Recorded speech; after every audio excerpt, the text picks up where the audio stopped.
Hi everyone. It's me again. You know, like I said in a previous video, I had been thinking about it for a while and I had decided that maybe not hit the mic. I had decided that I wanted to kind of go over the Utena series and sort of kind of explain it to people while we watch it together. So I thought that might be kind of a cool thing to do, you know? I also did my makeup in regards to like Utena, so it's all in pink, you know, dressed to fit the day or something. There's a lot of subtext and a lot of subplot to this particular series, and it's always nice to have someone who kind of knows what's going on clue you into what's going on, because I swear on high, everything is symbolic of something else in this series. Like, everything. It's a lot. I've seen this, I think I mentioned this, I've seen this over like 1,000 times, and at this point I got a pretty good handle on how the series works, like what's going on, who's doing what, who knows who, yada yada yada. So my plan for this series is to kind of go over it episode by episode and, you know, kind of point out the things that you should pay attention to and sort of explain things as we go. It's about 39 episodes, so it's not going to be a super long series, but like long enough. And some episodes I may kind of cram together because there's some fillers in there that are funny, but they're just completely pointless. And then there's some fillers in there that turn out not to be pointless. It's a hit or miss with that show. So, yeah. Anyway, given the nature of Utena, I cannot say this is going to be a safe for work series. I mean, the first 12 episodes, kind of, maybe? It's just not very PC. The series on itself is not very PC. So, you know, watch with a bit of caution. That's it. Watch with a bit of caution. Okay, so let's break into it. What is Utena? Well, it's an anime. Well, it's more than that. Okay, so Shoujo Kakume Utena, or otherwise known as Revolutionary Girl Utena, is a series that was created by an artist collective known as B-Papas. It was written back in 1996 by Chiho Saite, one of the B-Papas members, and then it was later adapted to be an anime series in 1997, primarily by the same group who did Sailor Moon. So in the original marketing of it, they're like, oh, by the same producers of Sailor Moon, which I don't know if that was supposed to help them, but I guess because Sailor Moon was wildly popular at the time. I don't think it really had anything to do with anything. This is a lot different than Sailor Moon, especially because it kind of tricks you into thinking it's sort of like Sailor Moon, but the reality of it is not so much. Anyway, so it came about in 1997, and then they made a feature film in 1999. Now, the film itself is a bit of a head trip. There's some other things that came along with the series, like some games and some light novels and, you know, some music soundtracks and some other things like a live action series. But why are there always hot rods running around in my neighborhood? What I'm mostly going to be focusing on with all of you is the TV series and the movie, kind of in comparison to the manga, which are two very, very different things. Really different. Like, a lot different.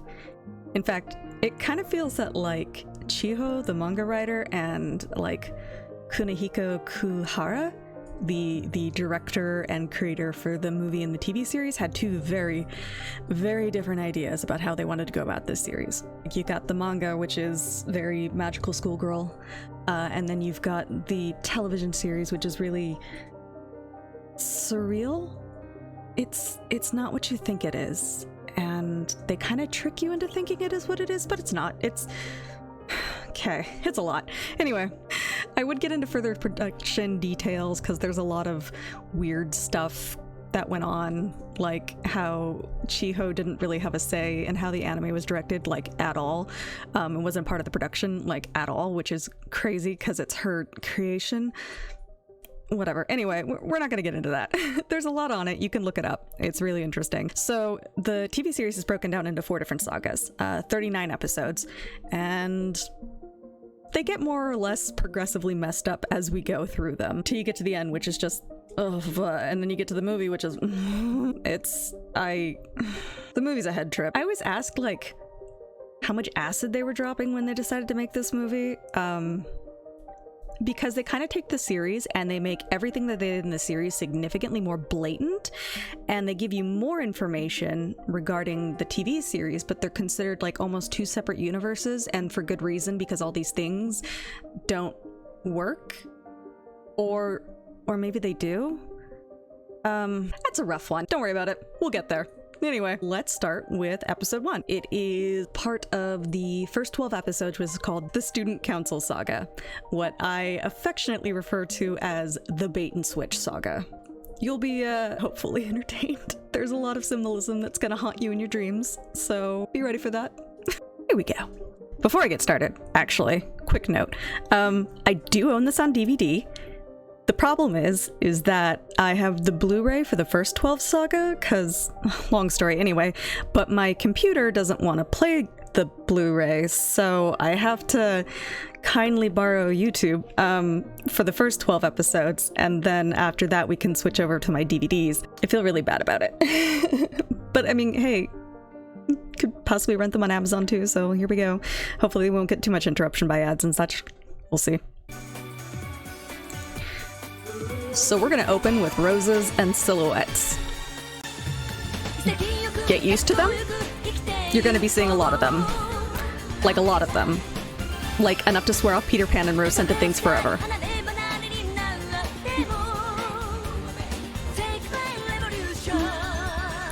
Side note, I forgot how much this opening song slaps.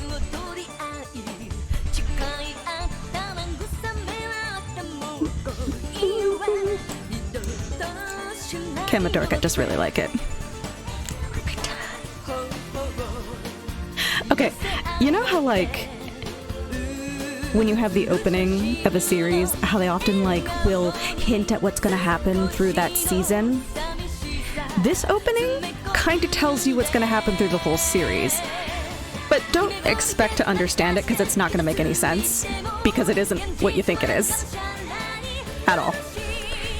It's weird.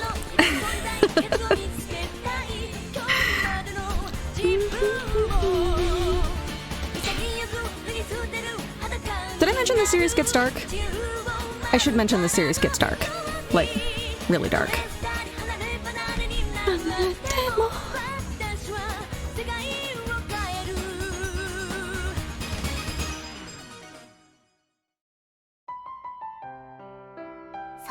There are your roses.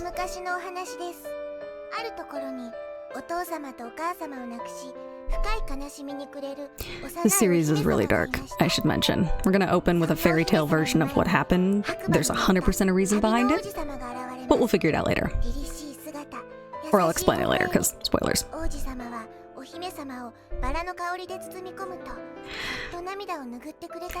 In the manga, he licks her tears away.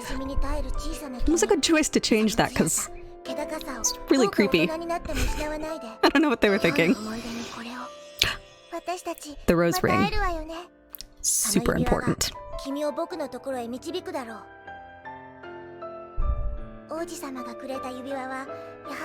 I suppose you could consider that most of the things happening in here is an allegory for reality. Whatever.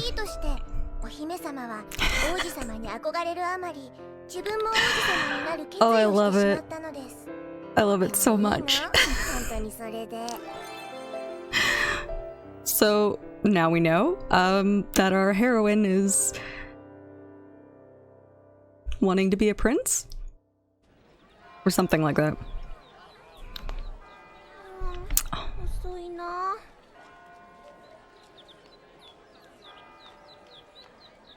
It was probably my favorite twist of the series.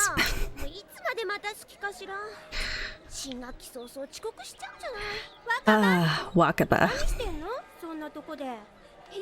She's the first side character we're introduced to. She's only vaguely important.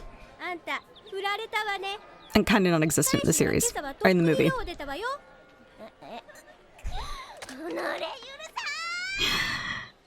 Also, Utena is a terrible friend. It's the person she's referring to as her boyfriend, but you'll see why. Also, were the girls not just really weird stalkers? Like, why did they know when Utena got to school when they're just now getting to school? It's Just weird stalkery behavior. Kind of rude. Whatever, anyway. So we're getting clips of Otori Academy. They don't say it in the anime, but I think in the manga they mention this might be in Europe somewhere. And then it's a, what do you call that? Bordering school? Border school? Boarding school? Boarding school. Yup. Side note, every time you see roses, their color is generally a sign of something. Usually it's color-coded. So like, with our main character.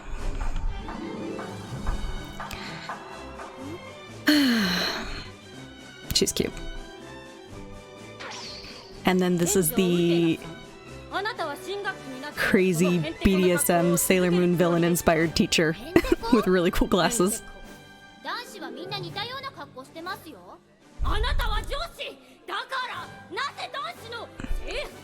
The pink roses mean it's Utena. Utena breaking gender norms since 1996. Also, she don't give a fuck. I'm glad she looked that up. This scene has nothing to do with anything other than to show you how cool Utena is. And more roses.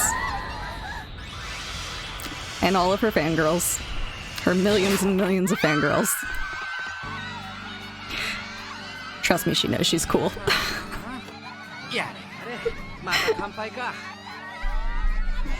Mm-hmm. Oh yeah, please use my towel. I can't be sanitary. It's your turn.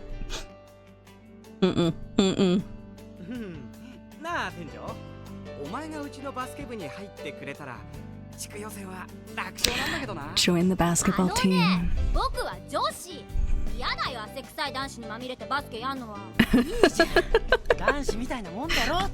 I love that line. Boys are sweaty and gross, and she's not a boy, she's a prince. No one gets it. Can we just talk a minute about those long legs and huge eyes? This was an era. And that sweet guitar riff. This smell. Okay, so the rose gondola, or the rose garden, it's really symbolic that it looks like a bird cage. Like, really symbolic. Oh look, more pink roses.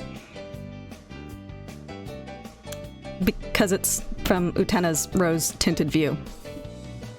Okay, now that we got that gone. In fact, all of her views are rose-tinted, which is why it's pink roses.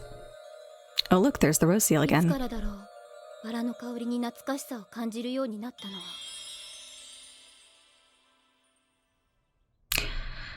Warning, we're about to get into some serious domestic violence, so be aware. I mean, it's not super bad, but it's not good.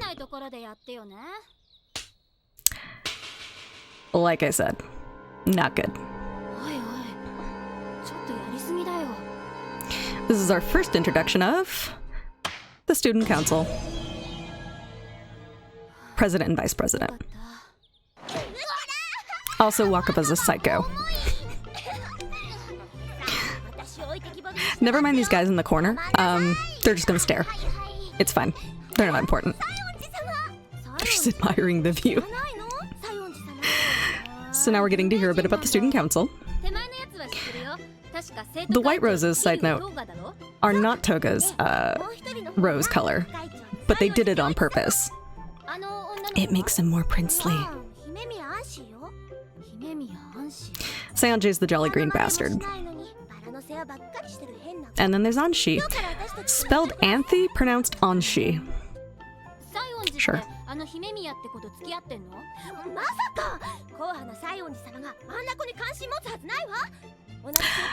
I should also mention Wakaba has a huge lady boner for Sayonji, but that's going to be real apparent, and it'll crop up later in the series.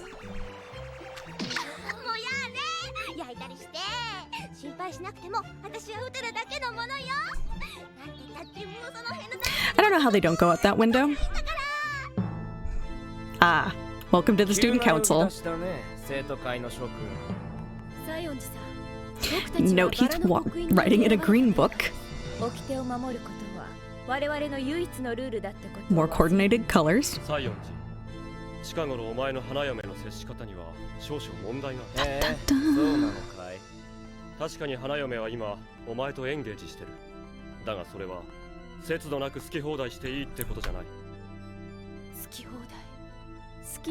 And they mean that.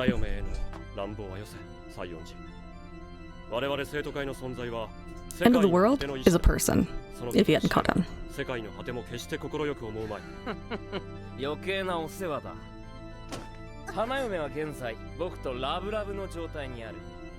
They're not. Okay, let me take a second to explain the stopwatch. This is really important. You see this blue-haired character use it all the time. He clicks it at very certain times and for, you know, really particular things that are being said. And it's really important. I just haven't quite figured out why. Why it's important or what it's important for. I don't know what it's symbolic of quite yet, other than it's just there to make you pay attention to certain moments. So there's that. My friend once told me that they did an interview with one of the producers and they asked him about the stopwatch and he was like, yeah, it has a really, really important meaning. I don't know what it means. So it's kind of his thing. You'll see it a lot in the show. Anyway, if you think this relationship that you're viewing between Sayonji and Anshi is abusive, it's because it really, really is, and it's meant to be. So there's that. Anyway, back to the show.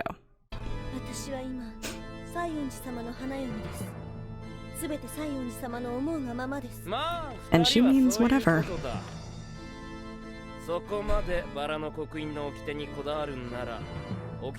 By rose seal, he means rose ring. The new duelist. Don't worry, if you're confused, you're meant to be. Oh, these are the eye catches. I'll probably fast forward them later, but they're to go in between commercial breaks. So, there's 2 of them for every episode. Go away, ad.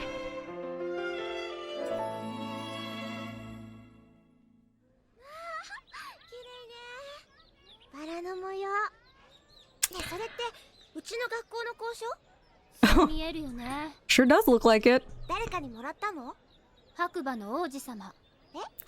If you haven't told, rose ring is interchangeable with rose signet, rose ring, rose seal.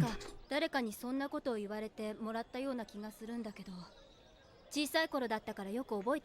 so remember that fairy tale in the beginning?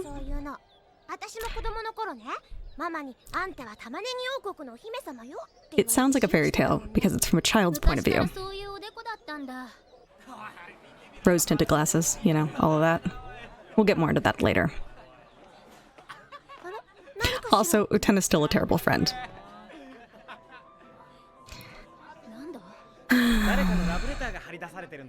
All these high schoolers are the worst. Like, genuinely awful people.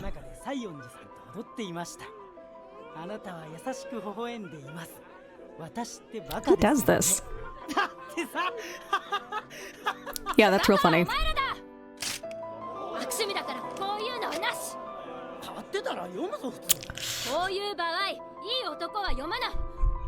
Oh, poor Wakaba.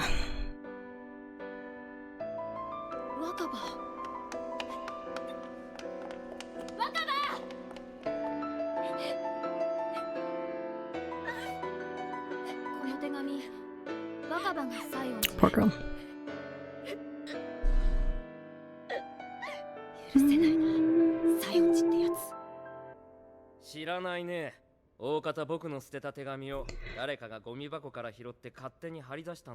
As terrible as this guy is, he's weirdly one of the most honest.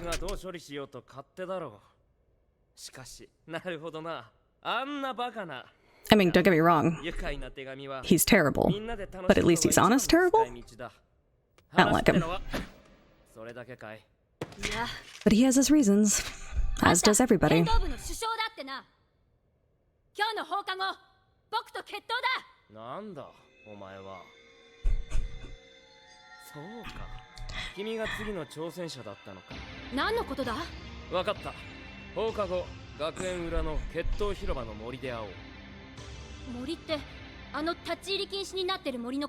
She has no idea what she just did.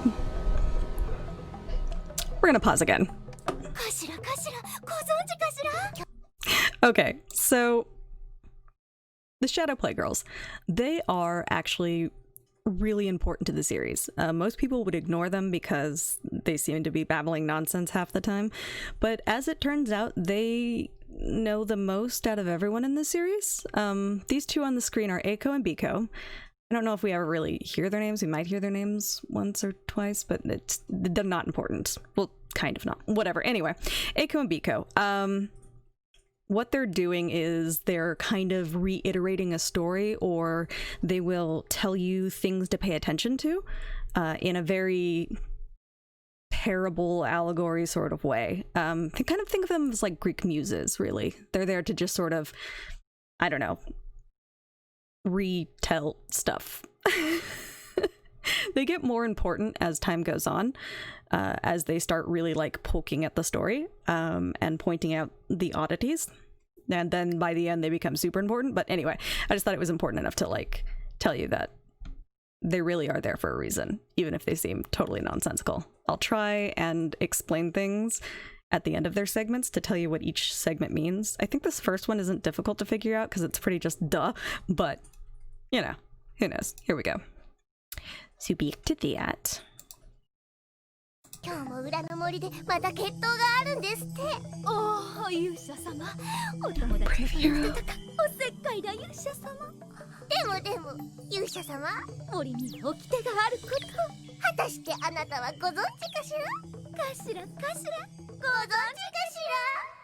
Okay, that one's pretty obvious. There are rules in the forest that she doesn't know about, and they mean that in a lot of different ways. She's just sort of walking on in there because classic old school Utena is like, I'm gonna challenge you to the duel. Because that makes sense. She's a prince.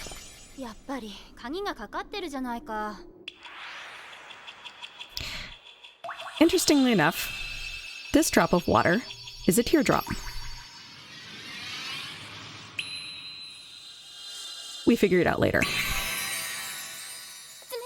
And yeah, it lands on the rose for a reason, and everything has meaning. Okay, so here's where the trippiness begins. In the weird way.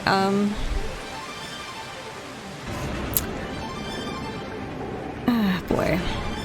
I will probably skip past a lot of this in the future just because it's kind of the same thing that repeats itself after a while. After the first couple of episodes. Surprise, it's a rose. More roses.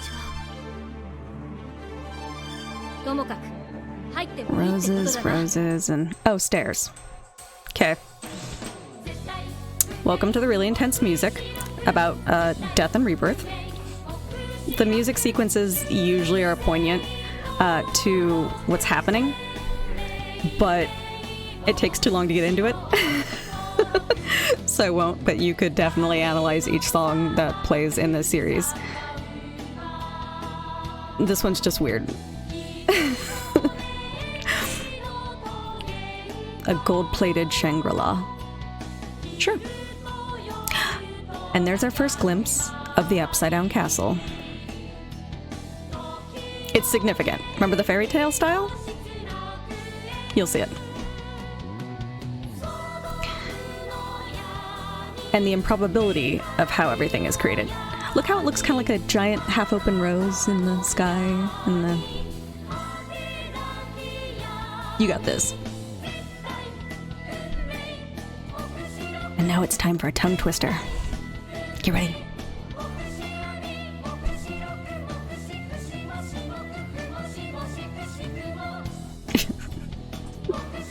Ah, the upside down castle.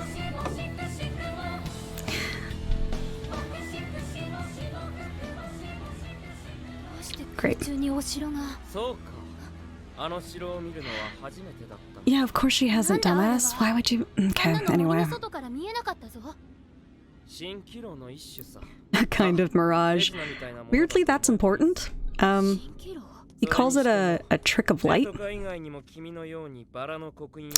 And that's way more telling than you might think. He also has a rose signet. All the student council members do. Oh, and the rose-tinted glasses again as we meet Anshi, the Rose Bride.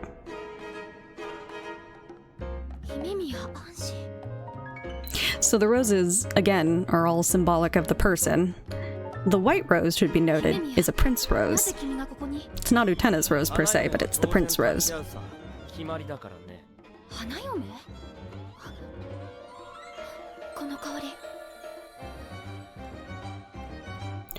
There's the prince. Dios.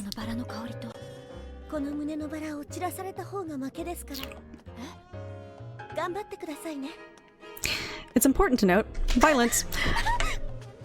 It's important to note that she kind of breaks protocol whenever it comes to Utena.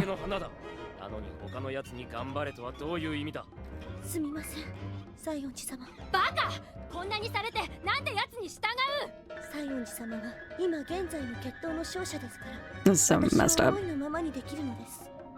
And she does mean whatever. It's way more apparent in the movie, but whatever.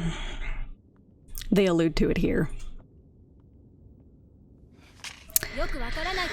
Oh, so Utena. She's a simple creature.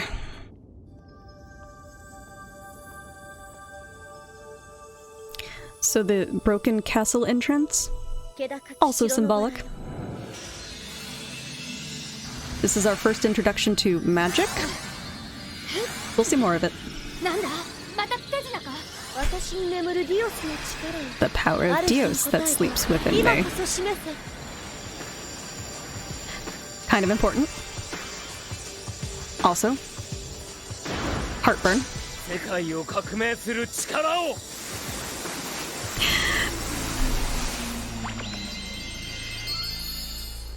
The power to revolutionize the world. Constant recurring theme. Bells, they play before and after every duel. Here goes the songs again that have meaning per fight.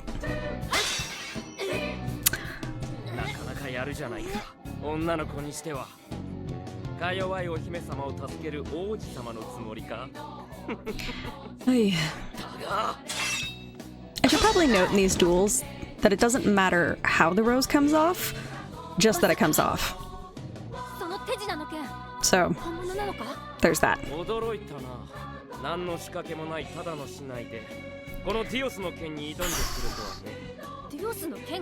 Sword of Dios, as in Dios the Prince. Interestingly enough, Dios meaning God. It's relevant.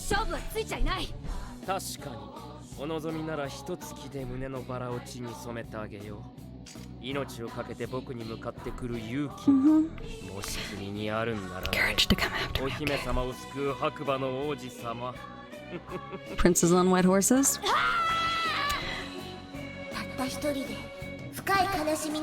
Her memory of Dios. Dios does look strikingly like someone, doesn't he?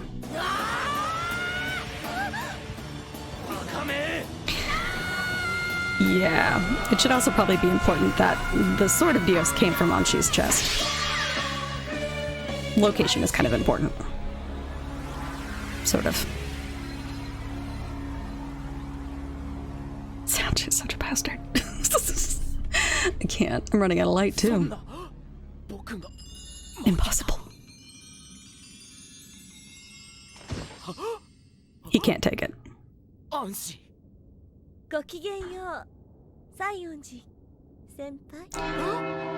So she was saying Sayonji-sama through the series, and now she uses Sayonji-senpai.